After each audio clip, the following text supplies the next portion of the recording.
I'll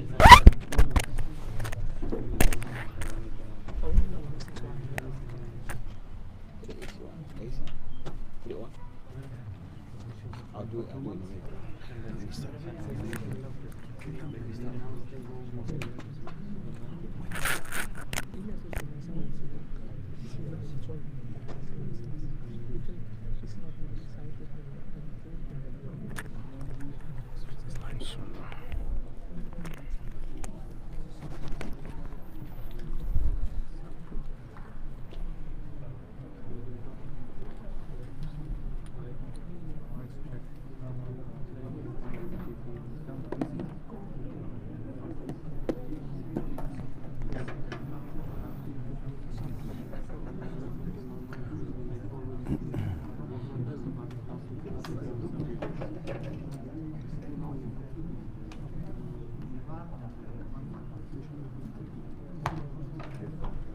السلام عليكم ورحمة الله وبركاته.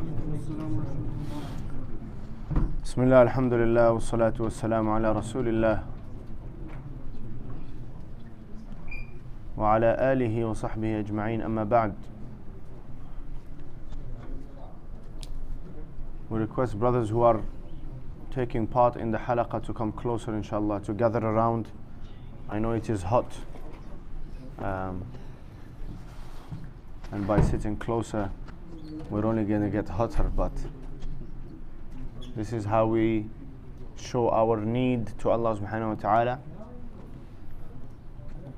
and this is the way Sahaba radiallahu anhum ajma'in would sit in the company of Rasulullah sallallahu alaihi wasallam,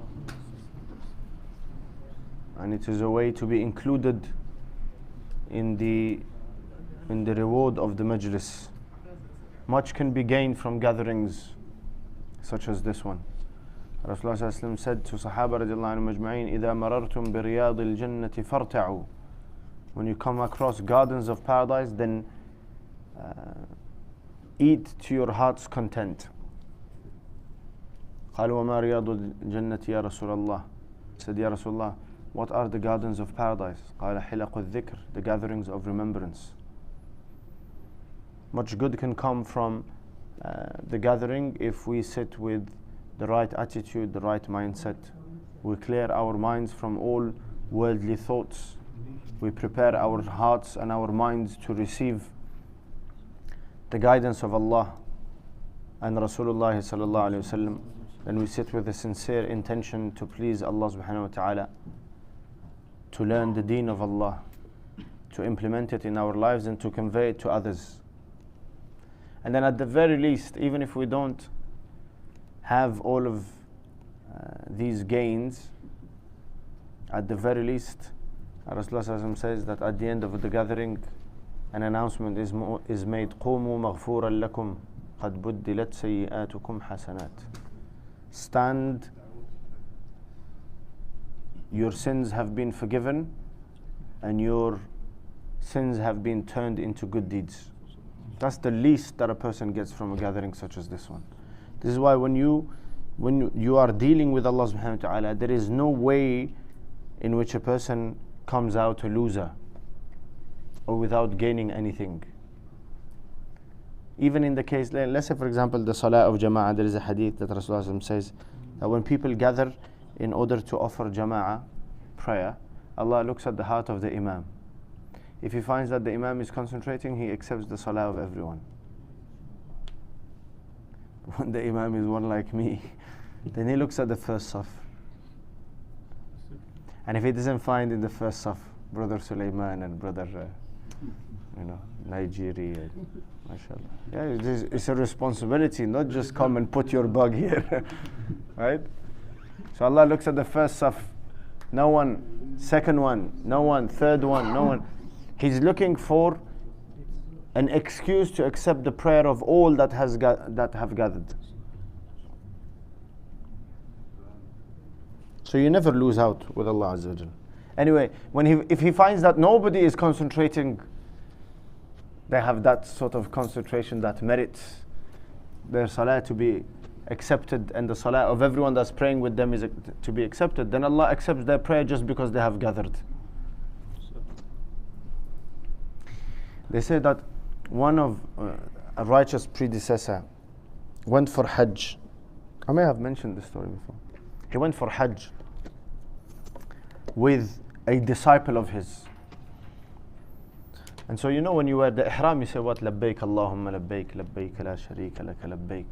That here I am, my Lord, I am answering your call. So when the Shaykh, wore his ihram and he said labbaik Allahumma labbaik, a voice called out, La labbaik wa la sa'daik. Your presence is not accepted.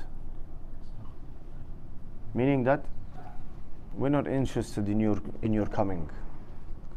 So the disciple heard this and he said, Ya Shaykh, he said, did you hear? And this is from mukashafat, right? That people at times are inspired by Allah subhanahu wa ta'ala, or they get a glimpse of matters of ghaib or something like this. It is possible. Anyway, so the disciple says, Ya Shaykh, did you hear what the response that you received? He said, yes. He said, my son, I've been hearing this response for many years. I have come for Hajj and every time the same thing is said to me. He said, so why do you come then? When you are being rejected, clearly rejected, then why do you bother? He said, my son, what other choice do I have? Which other door do I have to go to? I only have one door, and that is the door of Allah. And so I don't have anywhere else to go. If my Hajj is not accepted, if Allah is not accepting me, I'm still going to come. And so a call was made that now, for this statement, this showing of complete need to Allah subhanahu wa ta'ala. For this statement, your Hajj, this Hajj is accepted, all your previous Hajj are accepted, and the Hajj of all the Hajjis that are present this year will be accepted. At times Allah subhanahu wa ta'ala will, because you can't lose out with Allah. He's looking for an excuse to. He's Rahman and Rahim.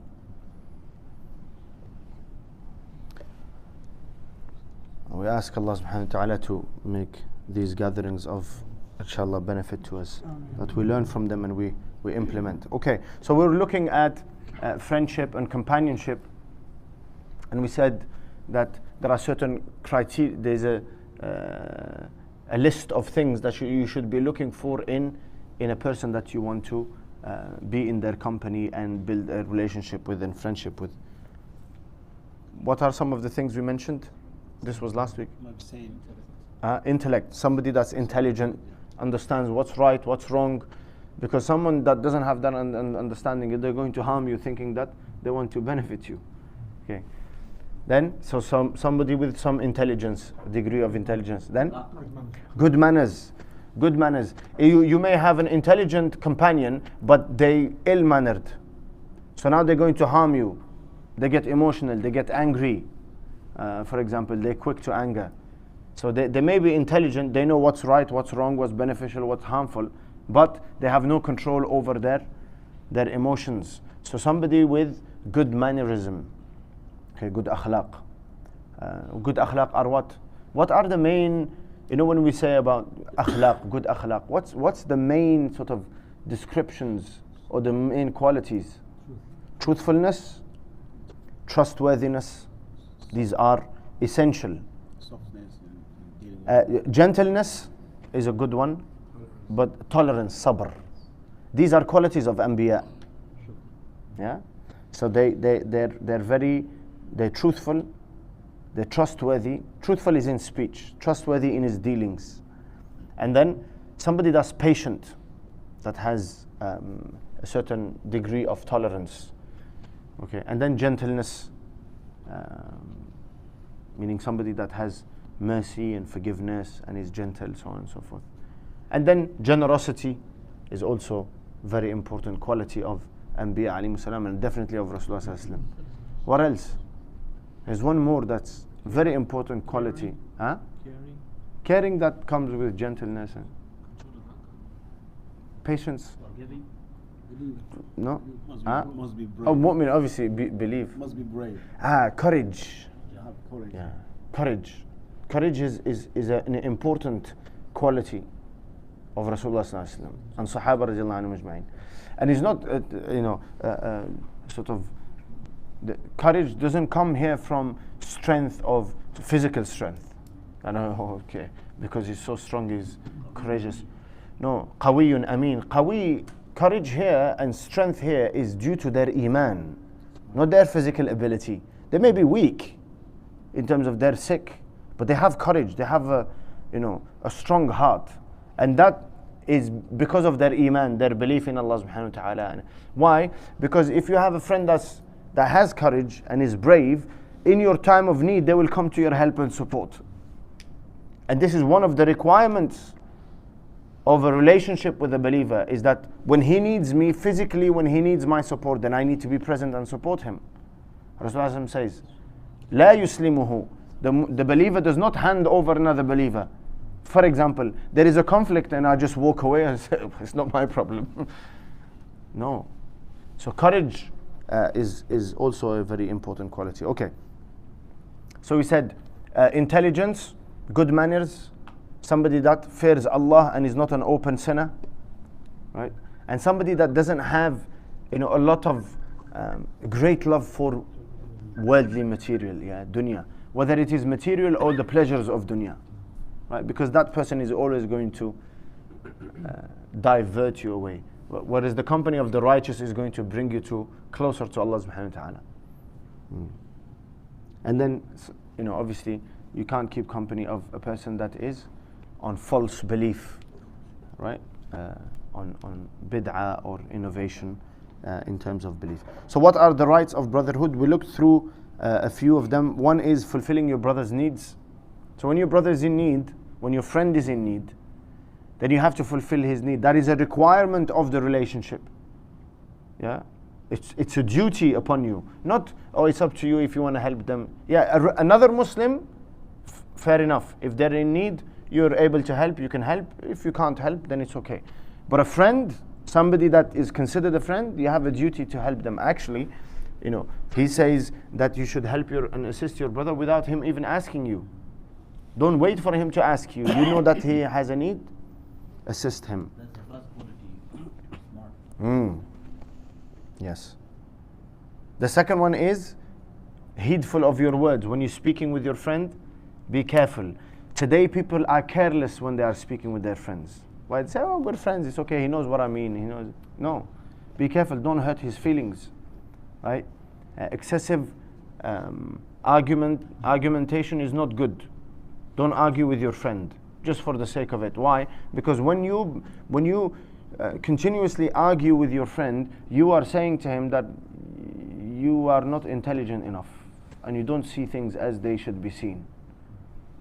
And the way you measure things and you judge things is wrong. Your judgment is wrong. Mine is correct. So I'm teaching you and I'm arguing with you. And then it's even worse when you argue over things that are futile. Who's the best? Who's better out of two football clubs or two? Yeah. So don't argue. Don't give him hardship. Don't hurt him with your words, even with jokes, right? Don't make fun of your friend.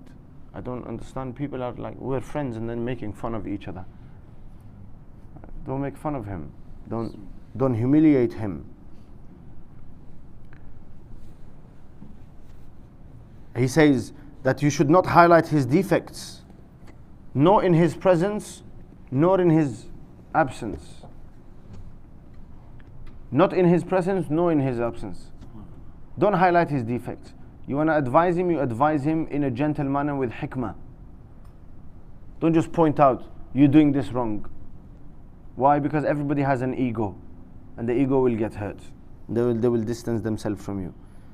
Likewise, you should give up arguing with him and troubling him with irrelevant questions.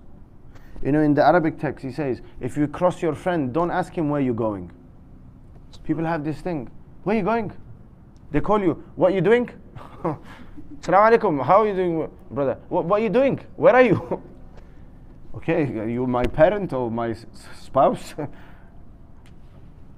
No. Don't. Because if he feels the need to inform you and he wants to inform you, he's going to inform you. If there's something beneficial and he's going towards something that is beneficial, maybe for you and for him, he may even invite you and say, come along, I'm going to do this, or I'm going to attend this event, and so on and so forth. But don't ask questions. Do not ask questions, irrelevant questions. Don't burden him. Should also not reveal your brother's secrets, even after severance. It may be that you have a very close friendship, you live together, for example, in the same area. And then, for one reason or another, the friendship dissolves, right? Because you move away, or the interests change, or so on and so forth. Don't reveal your friend's secrets. A secret is between two people.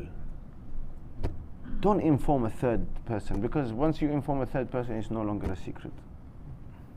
And they've trusted you. They've entrusted you with information. You should neither disgrace his kin nor inform him of others' claims against him. Don't don't speak ill of his family, his parents, his spouse, his children, his siblings.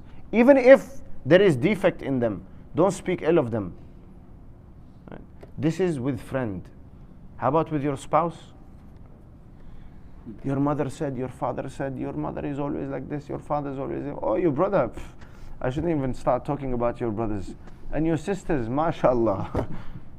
How do you expect love to remain between the couple if we're pointing fingers at, each person is responsible for what they do.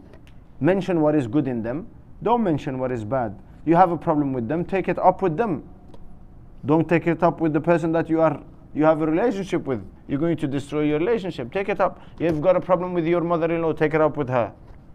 You got a problem with your father-in-law, take it up with him. Respectfully, but deal with him. You have a problem with your brother, sister-in-law, take it up with them. Assalamu alaikum wa alaikum, can we have a conversation? I don't like the way you have treated me. I think this was a little disrespectful, so on and so forth. Please, for the sake of, we have a relationship, right? Your sister is my wife, your brother is my husband, so on and so forth. So let's not trouble cause problems to the relationship. And, let's overlook each other's shortcomings, so on and so forth. That's it. Deal with it. And your spouse shouldn't even know about it. Instead, we don't say anything in the situation. We don't deal with it. Then we come home, and then we start pointing fingers at each other. You said, why didn't you say, your brother said to me, and it becomes a big problem in the house. It was outside the house, you brought it into. So likewise, with your friendship, don't put down and don't speak ill of their friends and, of their family members. And he says, also, don't inform him of others' claim against him. When people speak ill of him, firstly, if somebody speaks ill of your friend, you should defend your friend. And he's going to mention that.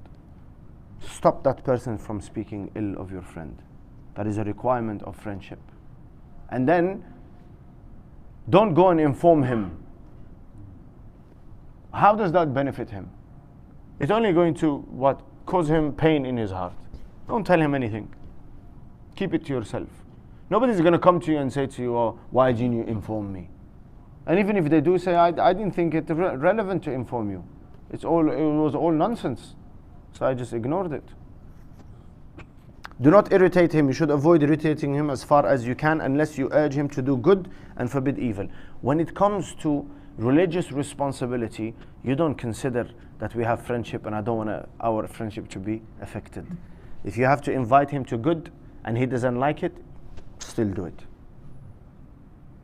In a gentle manner, but still do it. If you have to forbid him from sin and evil and you know that he's not going to like it, still do it. But again, tactfully with hikmah. Then he says, you should know that none is perfect. Look for a brother whose good traits overcome his bad ones. You're never going to find somebody that's perfect.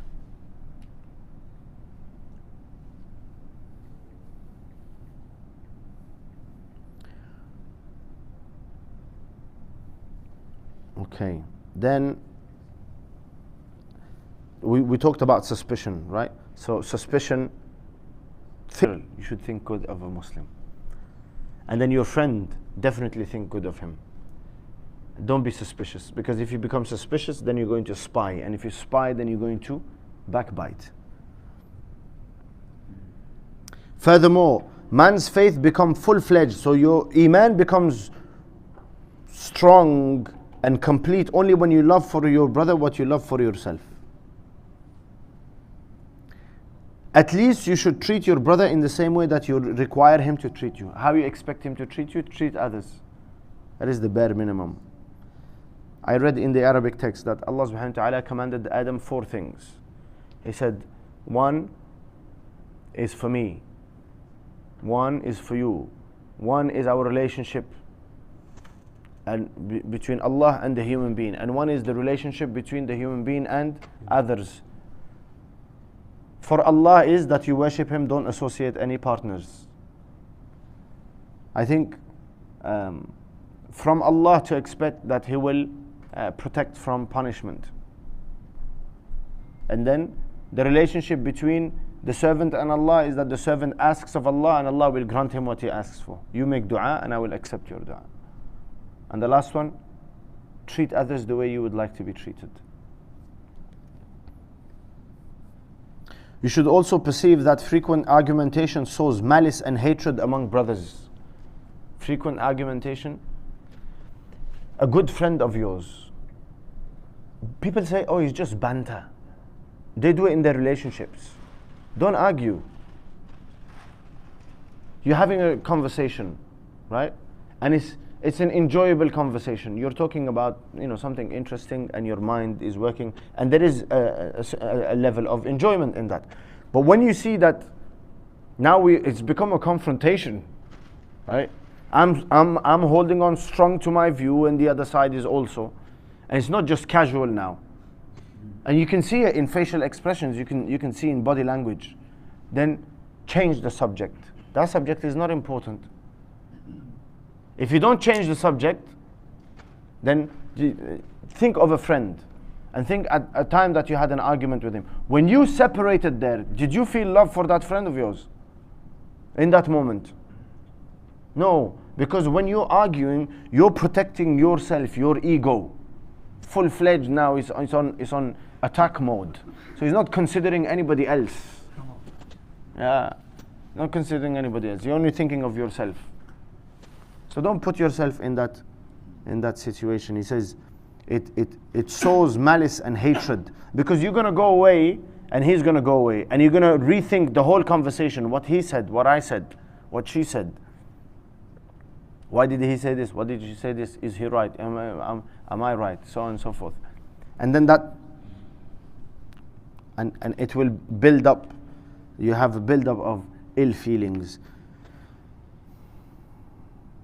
And it is most instigated by one's desire for distinction and depreciating of his counterpart. Yeah. So excessive argumentation is what? I want my view and opinion to be heard and accepted, and yours is not important unless it goes along with mine. Right? So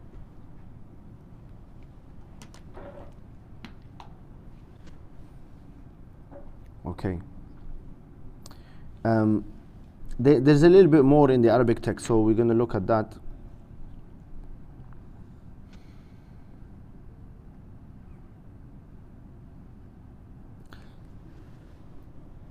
He says at times there is, in terms of a relationship with a friend, there are times where you are required to remain silent, and other times where you are required to speak. Remain silent in the face of in relation to his bad traits, bad characteristics, bad actions. Be silent, meaning do not mention them, right? Remain silent in argumentation. If you see that your friend wants to argue, then don't engage.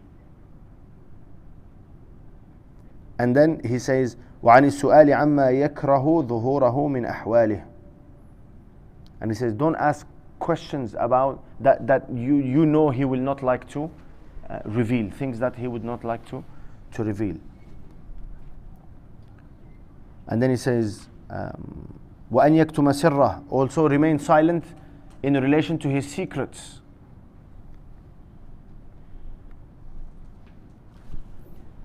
Okay. Also, he should remain silent and not say anything that will be disliked by his friend unless it is religiously required. So he said, if you have to advise your friend, invite them to good, forbid them from evil, then there is no harm, even if they may not like it. But you make it palatable for them, make it easy for them. Yes? If there's a case where somebody is publicly sinning, do you advise publicly as well to try and make them ashamed or something? Still. No. They do say that public sins should be addressed publicly and private sins should be addressed privately. Okay. But that is, what is the purpose of the advice? To try and get them to stop. For them to stop. What is the most likely outcome if you advise them publicly? What will happen? They'll just get angry with you. They will defend themselves. They're not going, they defend themselves, they're going to be in denial, or they may, even if they accept that they've done wrong, they may turn it against you and say, you're not better than me, you've done and you. And so Rasulullah Sallallahu Alaihi Wasallam never had, yes, when there is something that was common in Sahaba, or when Rasulullah Sallallahu Alaihi Wasallam wanted to bring the attention to a bad trait or character or action, then he will, in the minbar, in his speech, he'll say, what is wrong with some people? They do this and that. But he won't point out who that person is. But the person would know that Rasulullah is speaking to them. Yeah. Unless, the advice should always be, I know, I have come across this, that they say that public sin should be sort of, the nahi anil munkar should be done publicly. But Allahu alam, it seems that, well, unless it is a public matter. Do you understand? There are certain matters that cannot be privately discussed because they relate to the community, for example. But you think if a person is drinking alcohol publicly, you're not going to shame him. Yeah. It's only in Islamic countries that the ministry can do that. Not everyone else can go and do that. Yeah, no, but if there is, if a person is committing I mean, that's a sin that is affecting a lot of people, then perhaps that's the time where you yeah, and you've spoken to them individually and they're not turning away, so then you have to, call them out. Especially if somebody, let's say, is going around defrauding people. Yeah, like that, yeah. So let's say, for example, somebody is going around taking loans from people and not repaying them. So there comes a point where you have to openly deal with the matter so that others are warned about it. Yeah, Rasulullah mentioned there is many. If you see something committing, you stop with your hand, or you just say. Speak against it, yeah. Just you feel In your heart, yeah. But speaking against it, you can speak against it openly. So I do something wrong right now and somebody just says, oh Imam, this is wrong. Or you can speak against it but advise privately. And it is more likely that a person will accept when you advise them privately. Allahu A'lam.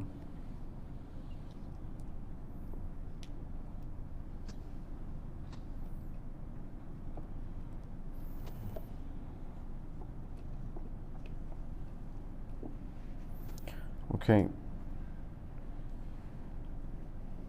When should you speak then? So these are all the things that where you should remain silent.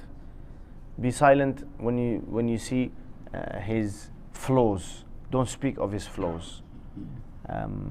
Not to him, not to others. Don't reveal his secrets. Don't ask him excessive questions. Don't ask him about things that he doesn't want to discuss. Don't argue with him. In these you remain silent. And the times that you are expected to speak, he says, you should speak in a way that is pleasing to him, as we said read in the translation. He says this is important because nobody wants to be with the silent friend. You know, I want to benefit from our communication. If I wanted to be with somebody silent, I'd go in the company of the dead, go to the graveyard and sit there. They're silent. The living, you expect to interactions that are beneficial. So he says, وَإِنَّمَا يُرَادُ الْإِخْوَانِ لِيُسْتَفَادُ مِنْهُمْ. So the purpose of friendship is to benefit from them. So he says he should seek to become closer to him with the things that he says. So ask how he is. Right? So general questions. Asking, how do you feel? How are you feeling? They may be going through a difficulty you are aware of. How are you feeling? Right? So leading questions, and then let them reveal to you what they want to reveal. But you are showing concern. And then they may not want to share anything, but they know now that you are concerned about their state or their situation.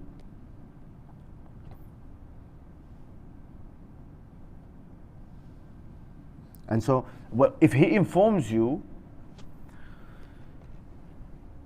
when your friend starts to share his problem with you, don't be dismissive of his problems. He says, وَيُظْهِرَ الشُّغْلَ قَلْبِهِ بِسَبَبِهِ. You should show concern, even if to you is not important. Listen attentively and show empathy.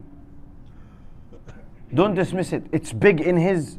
You know, your child sometimes comes to you and they're crying. They come back from school, and you think something major happens, and it's just like, oh, my friend didn't speak. If you just go off, they're going to feel what? That you don't care about them. So listen attentively, show concern, and then give advice. And if it is that you can reduce that problem, don't be dismissive of it, but say, inshallah, it's not such. It could have been worse. You know, it could have been worse. It could have been, Allah Azza wa Jal could have, trialed you in a different way. Alhamdulillah, this is the trial.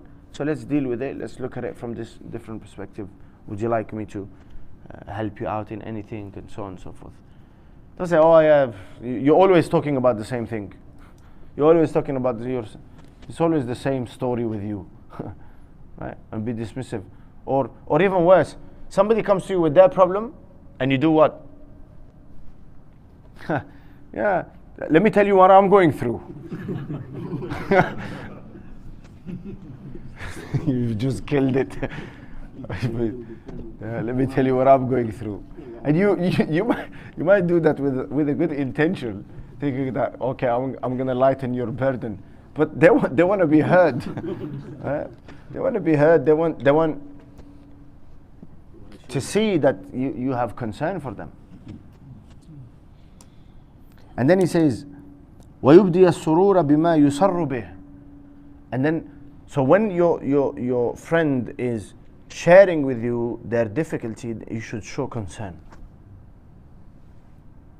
And then when they share with you their pleasure, something, their achievement, something that pleases them, then show happiness. Don't be dismissive of that. Right? So sharing concern and sharing moments of joy and happiness. This is why Rasulullah said that you have to accept the invitation of your Muslim brother. They may be celebrating whatever wedding, graduation, whatever they are celebrating. So taking part in that. And if you don't, and so this is for every individual. If you're not happy for the happiness of your friend, what do you think? There's only one reason for that. You're jealous. So you need to think carefully. That's the only reason. Well, actually, you may be going through a very difficult time or whatever, and they've mentioned something to you and you didn't just pay it a lot of attention. But generally, if somebody mentions and they are in a state of happiness and you don't like that they are happy, then there's a problem with you. Sometimes it's worldly things like. Doesn't matter, even worldly thing. Except like my daughter is like a reward for the dancing. Yeah, if it's haram, then no. I mean, like- Yeah, if it's haram, if they're happy for something that's haram, no. Okay, that's a different matter.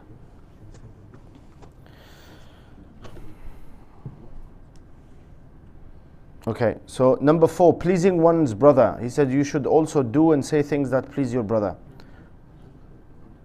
Brotherhood necessitates exchanging benefits. In that way, a brother should talk with his brother about his life, his problems, and all other affairs. There are certain people, they're your friend only in good time. The moment you go through a difficulty, they disappear. They're not friends. They're acquaintances. Well, that's been nice. Okay, they're sharks. They're only looking to benefit themselves. He says you should also inform your friend, your brother, of your love for him. Rasulullah said, loving your brother you should inform him thereof. You should also call him with the dearest names to him. We do the opposite.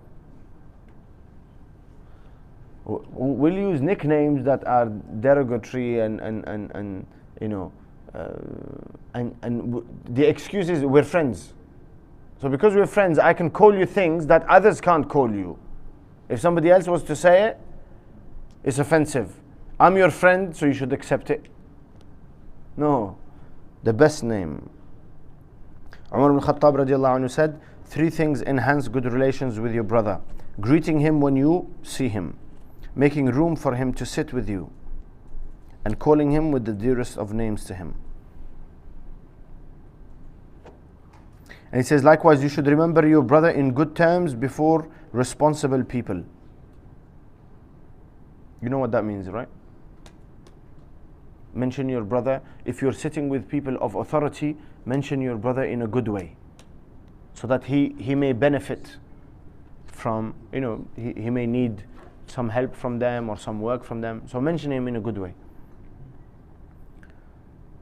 You should mention in praise your brother's children, his righteous deeds. So when he is not present, okay, when he's not present in a gathering, for example, mention, praise his children, his righteous deeds, good manners, and so on and so forth. And you should also inform him if others praise him. Okay. And then be thankful. So don't praise him in his face. Be thankful to him. Be grateful for his favors. But don't praise him, because Rasulullah said, don't praise your Muslim brother in his face. Praise him when he's absent, so that you don't help his shaitan against him and his pride. And then you should thank him for his favors and defend him in his absence. If one does not defend his brother, then he humiliates him. And he says 2 things you should consider. 1, imagine what was said against him or about him was said about you. What would you like for him to say? Imagine the position is, the roles are changed. So you're sitting in a gathering where people are speaking ill of your friend. Imagine they were speaking ill of you and he was sat there. What would you expect of him? Defend you. If not, leave the gathering. If they persist, you leave the gathering out of loyalty. The second is, imagine that he hears your defense, therefore say what you like him to hear. Imagine, for example, he's outside. So let's say, if we were all sat here and we started talking of, I don't know, Brother Hamza, and he stood over there and somebody said something bad, what happens automatically? You know he's there. What do you say? No, Brother Hamza is a good brother. He's good. And you're looking like this because you know he's there. They don't know, so they're talking ill of him. So he says, be aware, like he's actually the Muslim should be even more aware. Forget Hamza's there, Allah is there, he's watching, he's listening. And that is a believer. And the honor of the believer is important to Allah Azza wa Jal. You know. It's more sacred than the Kaaba. Yes. He is the subject of Allah, he is the creation of Allah.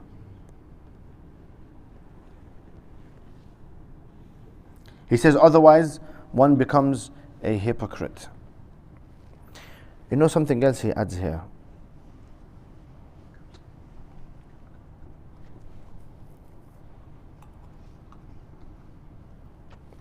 I don't know what is mentioned. You should also exert utmost efforts to impart knowledge to your brother. Share your knowledge with him, Islamic knowledge. Man's need for knowledge is not less important than his need for money. So don't just help him in worldly things. Help him in the matters of deen. You should advise him secretly. Whenever you find an error, you should reform both kindly and secretly. If he insists, then boycott him. If he insists, then boycott him. If the relationship is important to him, and that might be the motivation to give up what he is doing.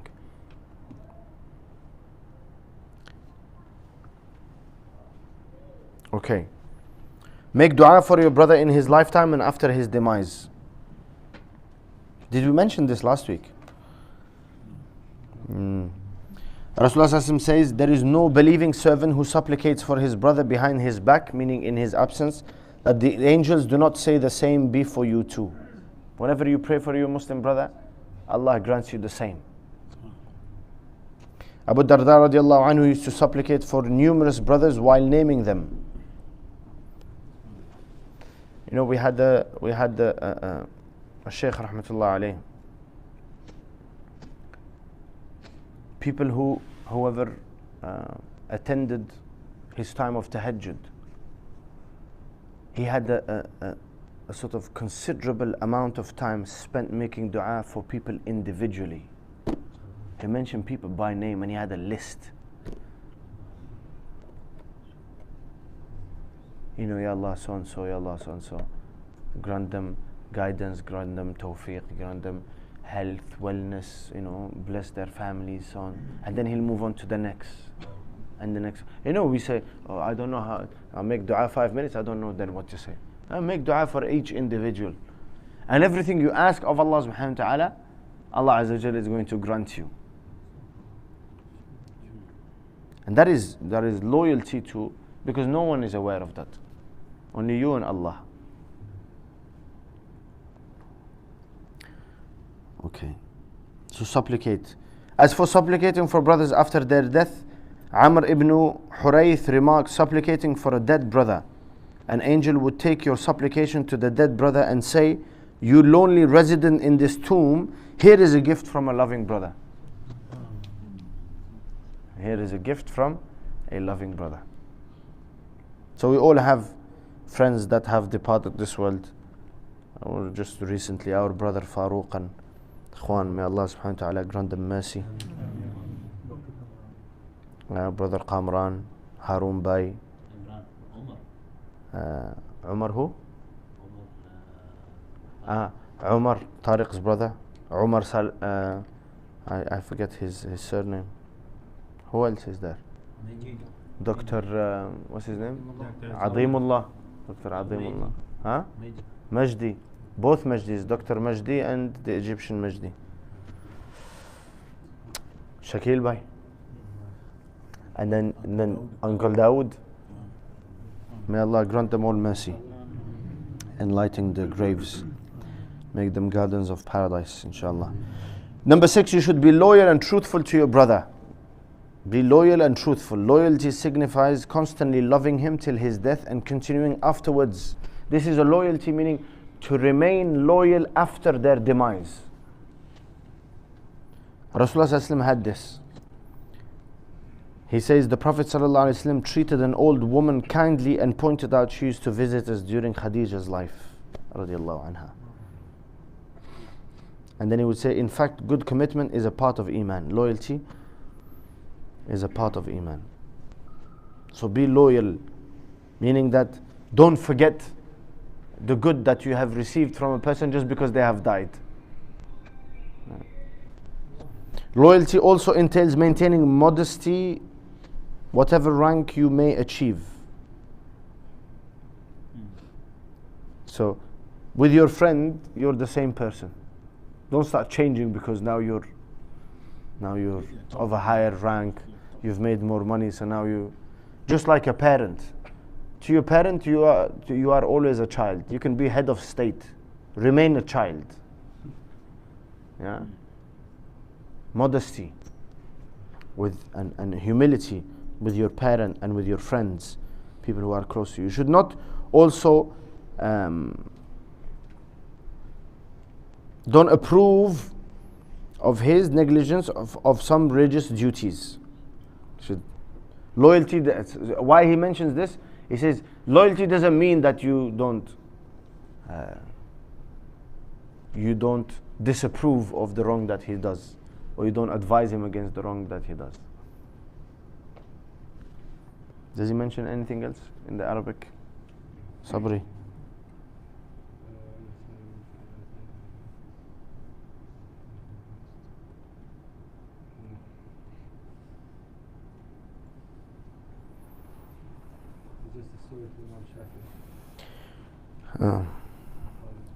He says, the last line he says, من الوفاء أن لا يسمع بلاغات الناس على صديقه. Loyalty requires that if people speak ill of your friend, convey to you bad information about your friend, don't believe it. One is you shouldn't engage in the ghiba. But now you've heard something. Don't believe. Yeah. What others have to say about your friend. And then وَلَا يُصَادِقَ عَدُوَّ صَدِيقِهِ. This is very important. I don't know why they haven't mentioned it in the translation. He says, do not befriend the enemy of your friend. Is the There's opposite a with proverb in Arabic that your enemy friend, your friend, enemy's friend, enemy is your friend. No, it's not Arabic. It's English. No, English. in Arabic there's aduwi. I don't know the rest. That your Okay. enemy is your friend. Your enemy's enemy is your friend. Yeah, that's a different matter. Here, what we're talking about is your friend will have enemies. It's not befitting that you are friends with them. How can you be friends with two opposites? They got problems with one another, and you say, yeah, but I'm friends with everyone, with both of you. No, that's not friendship, that's hypocrisy. That's being two-faced. Yeah. So a true friend, if they have an enemy, obviously there has to be a legitimate reason for that animosity. Then you should not, doesn't mean that you have to make them your enemy as well. Your friend's enemy doesn't need to be your enemy, but at least don't befriend them. Right? What about if the relationship, the friendship is to reconcile them? It's like, somebody is saying something bad about this boy and say, oh, actually, Mom Samuel is a very nice person. Yeah, that's permissible, but don't, yeah. Him as well? Yeah, it's permissible, that's permissible. But what it means is, the reason he's saying this is that if your friend finds out that you are friends with his enemy, he's most likely going to break up the relationship. You're not gonna mean anything to them anymore. So it is a requirement of loyalty that I stand with my friends. Again, it has to be justified and from, yeah.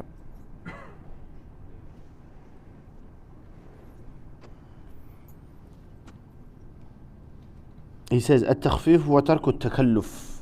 You should give up what is called mannerism. Not mannerism is the wrong translation. Protocols. Yeah. In your friendship. Don't burden yourselves with it should be like this, it should be like that. You're inviting your friend, so it should be like this. I have to present this meal, I have to do that, and doing the same and expecting the same of your friend, it's only going to be burdensome. So he says, lead a reasonable life In that way, you should not overburden him at all. And your loving him, it should be for the sake of Allah alone, being blessed by his supplications, seeking support in religion. Yeah. Then he says, you should avoid dealing with him in excessive modesty in order not to drive him away.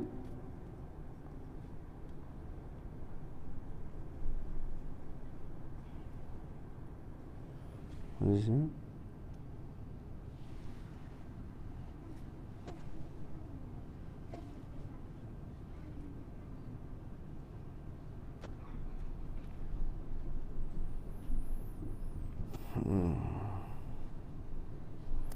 Yeah. One of the wise people said, a person that is not overburdening that doesn't burden you in their relationship, that relationship can be maintained for a long time. But a person that is burdensome, then no matter how good that person is and how much you enjoy their relationship or the time you spend with them, because there is so much expectations, you tend to just, not run away, but you will avoid you will avoid them.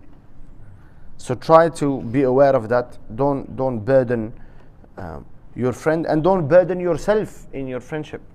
And if you have a friend that has certain expectations, then you have to think about having a conversation and say, well, why all these expectations? One said that when you are with your friend, you should be like you are alone. Meaning that you don't change anything. You know how when you go into a formal setting, your place of work, you're different than when you are at home. And that's acceptable. You're in public, to be a bit more formal and so on, no problem. But with your friend, you should be comfortable like you are alone. No formalities. Okay. Don't show too much pride, but at the same time maintain etiquettes. And don't humble yourself too much. Right? Just in the middle. Complimentary manners. He said you should show manners without pride and be modest. Okay. Show manners without pride and be modest without humility. So have etiquette, but don't be snobbish. Right? Don't be too posh. Okay. That's showing that you are better than others and showing pride. Be modest without humility. You should meet your friend and enemy alike with neither fear nor humbleness. Friend and enemy alike. Meaning you should be yourself and be comfortable in your skin, whether you are dealing with a friend or you are dealing with an enemy. Don't lower yourself, and especially with the enemy, don't fear the enemy. There is a natural sort of the fight or flight sense that you gain, but in your mind you should be clear that no one can harm me unless Allah has destined for me. And this is where the courage comes in. But he says meet all people the same. Don't be an open book.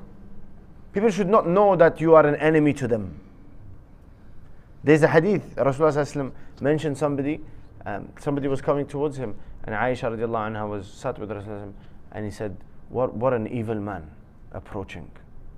When he came, Rasulullah sat with him and spoke to him, and then he left. Aisha radiallahu anha said, Ya Rasulullah, you said an evil man, and then when he came, you received him well.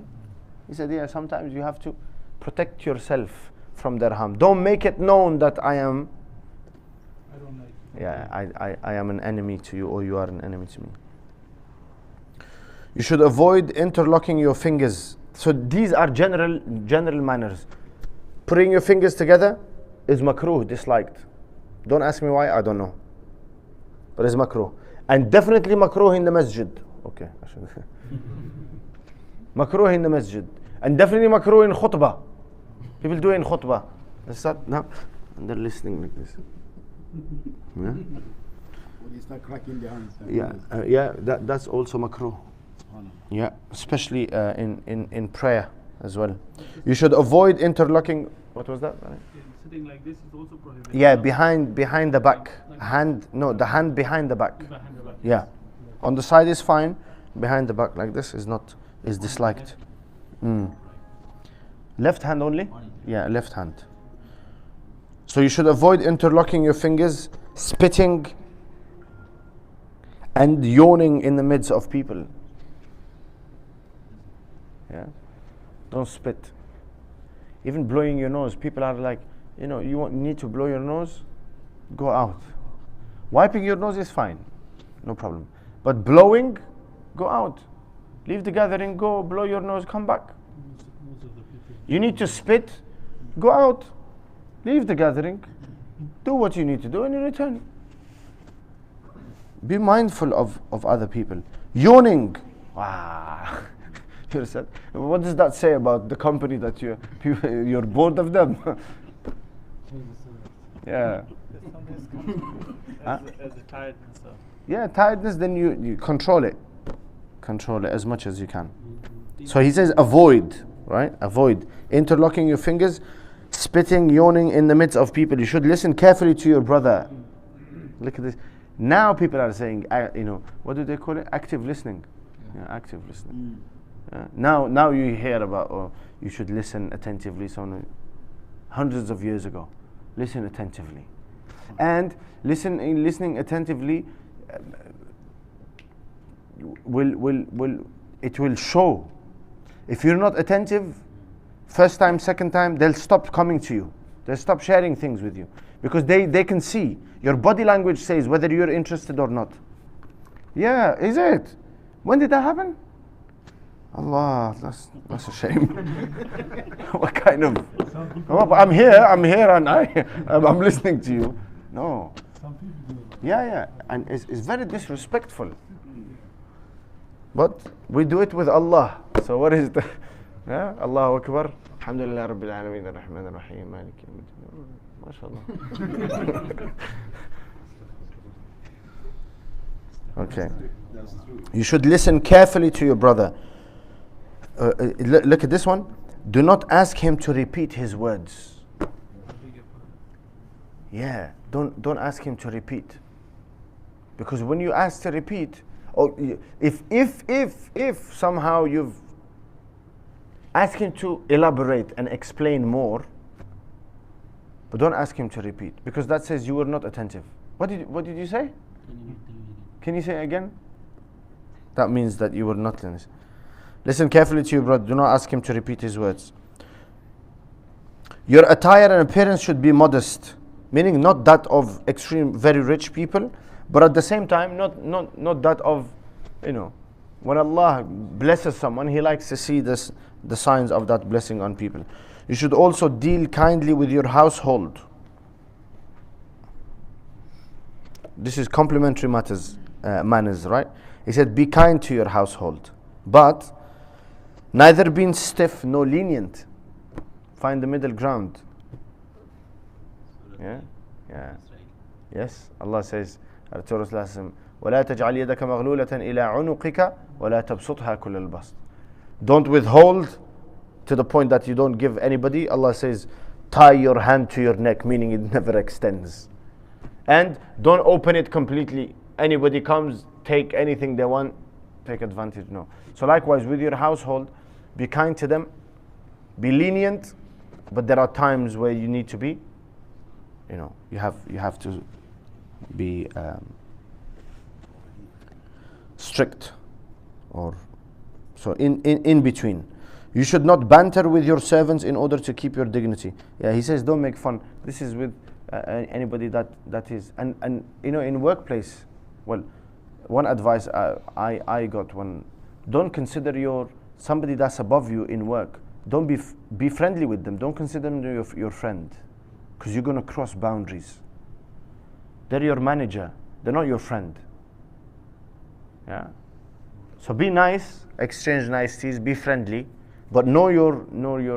Likewise, if you're in a position of authority, don't overly joke and with people who are under you. Why? Because they're going to lose respect for you, and now they think, oh, they can say anything they want, and then you wonder, oh, how can he speak to me in that way?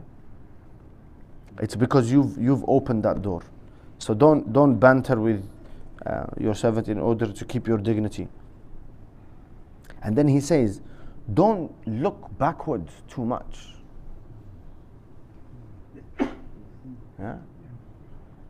It's a sign of not suspicion, paranoia. Yeah, and fear. You keep looking. There's people who look behind. Don't look behind. You're walking, look ahead of you. What are you doing looking behind? You should avoid the company of rulers. We've talked about this. He says, if you are obliged to be in the company of people in authority, he says, you should ward off sinning, meaning advise against sinning. You must not reveal rulers' secrets. If they share something with you, don't reveal it to others.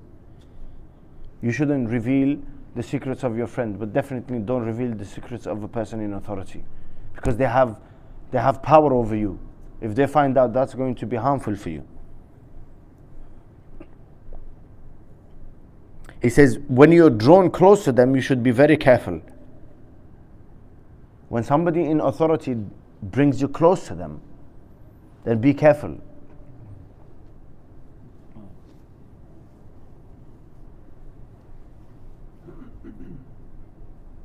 Anyway.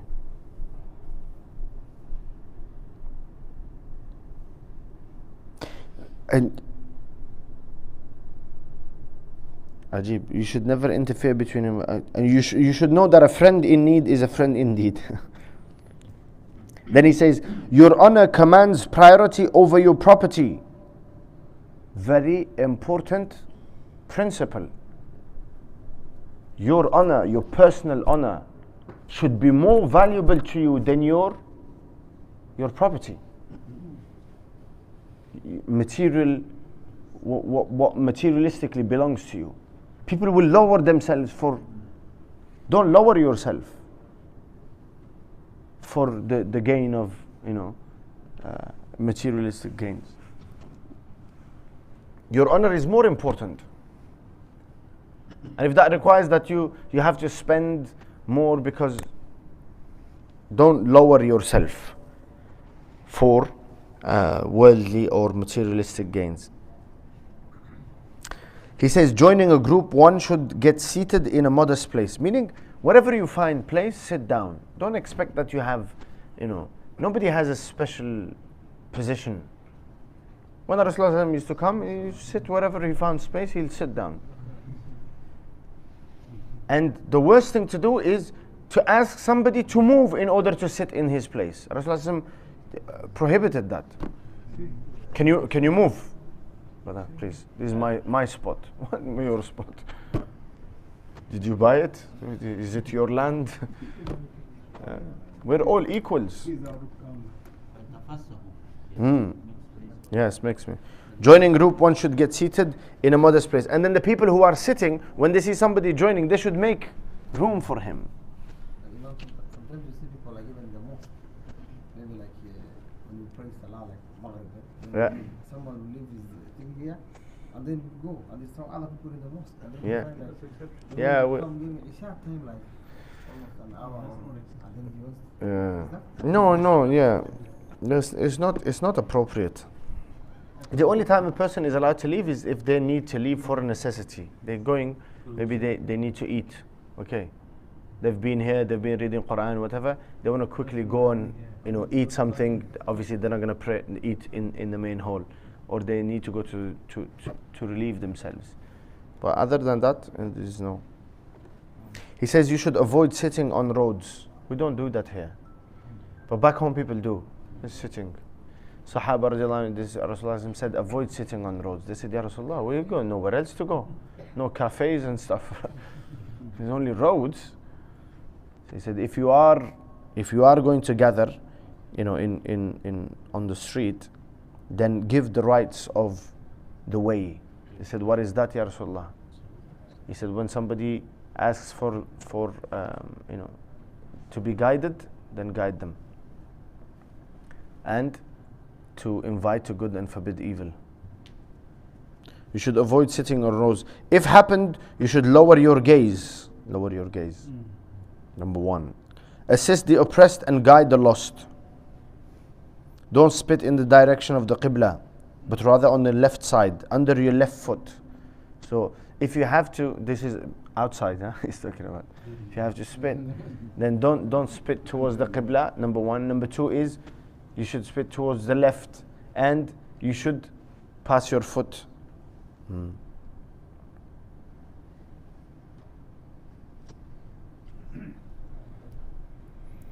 What else? Sheikh, I see they spitting in the prayer, doing like this. That's not spitting. That's not spitting. That Rasulullah Sallallahu Alaihi Wasallam said that when a person is disturbed in their salah, or they find that their thoughts are disturbed in their salah, then what they can do is to 3 times on the left. They can So it's the sound of spitting without spitting. Yeah. Is it dry spit? Is that what you call it? Dry spit. Okay. Whatever that means. Yeah, somebody else had their hand up here? No? Yeah. Yeah. No, it was physically spitting actually on salah. Yeah? Is not allowed? No, of course it's not allowed. Of course. Yes. Anything that's harmful or anything that is bothering to the musalli is not permissible in salah. The person next to you is spitting on him. It's supposed to be directed to your shoulder, not to the left, like it's towards the shoulder. Yeah.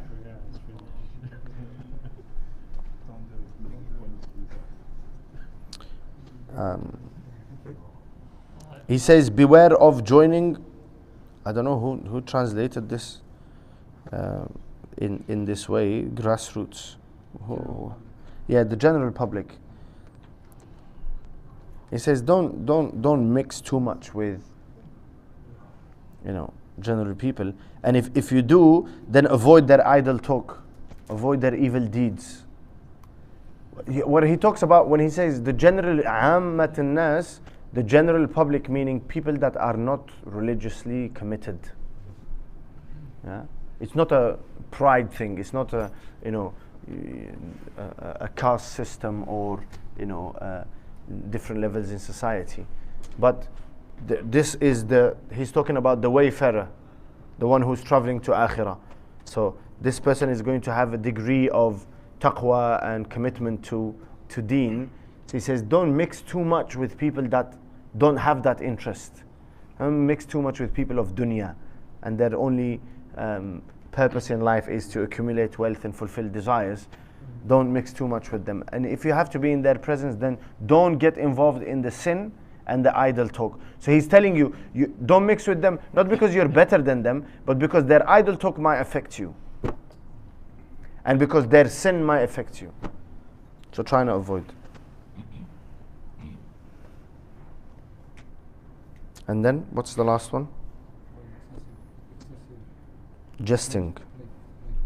Yeah. Give up excessive jesting, since it invites envy and boldness. Yeah. So a person should have, they should have a balance between, not being completely strict and stern, but at the same time, Moderate. yeah. Rasulullah SAW warned against excessive laughter. ولا تكثر الضحك فإن كثرة الضحك تميت القلب. A person that laughs excessively cannot be aware of akhirah, cannot be aware of their death.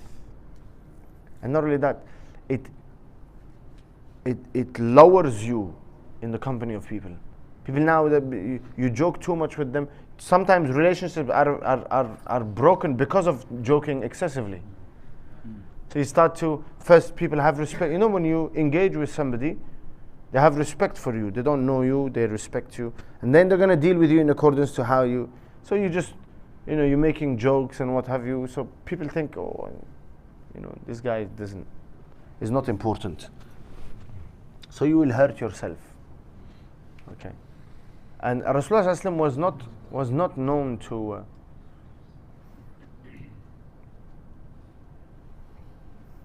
I just thought to myself, what happens if you're a comedian? You got a hard time. But if you think about it, who takes comedians seriously?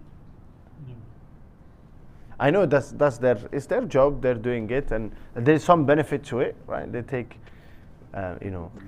serious matters in life and turn them into something that you can laugh about, but at the same time they can send messages and through their, but nobody would take you seriously if you are, and so it's not known that Rasulullah would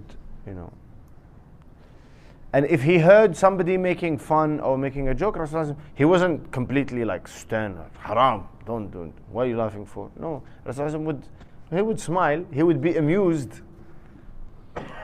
but it shouldn't be done excessively. Two things. One is excessive talk without the remembrance of Allah.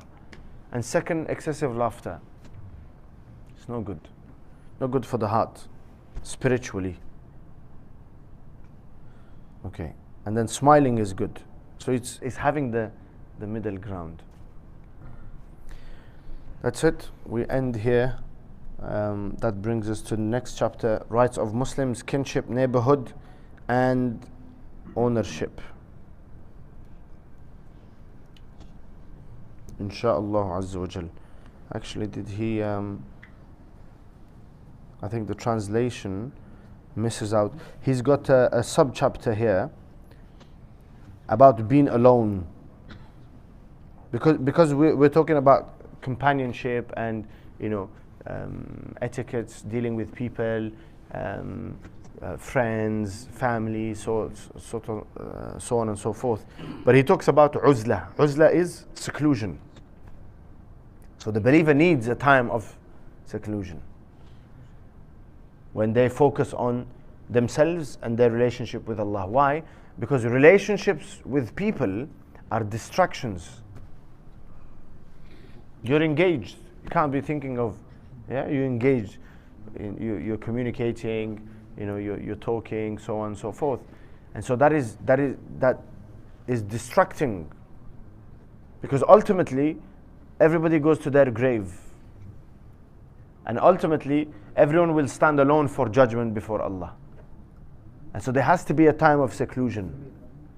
It doesn't have to be, days on end or weeks on end, but there has to be a time where, Rasulullah, for example, the time of his tahajjud, he would be with Aisha radiallahu anha, and he would say, Ya Aisha, let me stand before my Lord.